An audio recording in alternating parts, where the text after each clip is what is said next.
10-12 तास कुणी त्यांना गुन्हा नोंदण्यापासून थांबवलं. हा वाल्मिक कराडचा विषय नाही, एवढी ताकद नाही त्याची, वरच्या माणसाची ताकद आहे.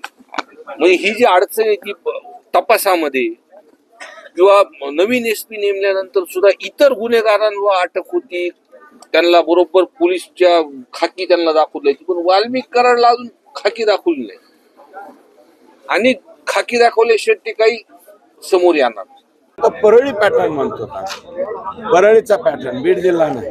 बीड जिल्हा आमचा, आम्ही शाबित आहोत, आमचं व्यवस्थित चाललंय. आम्हाला परळीवाल्यांचा काही संबंध नाही.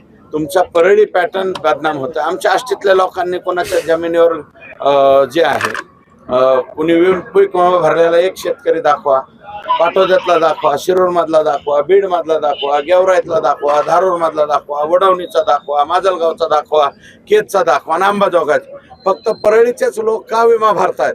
सगळ्या जिल्ह्यात भरतायत आणि संपूर्ण राज्यात भरतायत. पण बदनामीचं कार आम्ही कुठं बदनाम करतो? बदनाम फक्त तुमची, फक्त परळीचेच लोक तुमच्याशिवाय असं वागू शकतात काय? कृषी मंत्री तुमचा, परळीचा पॅटर्न तुमचा, आणि या पॅटर्नची सुरुवात ही बीड जिल्हा मध्यवर्ती बँकेत झालेली आहे.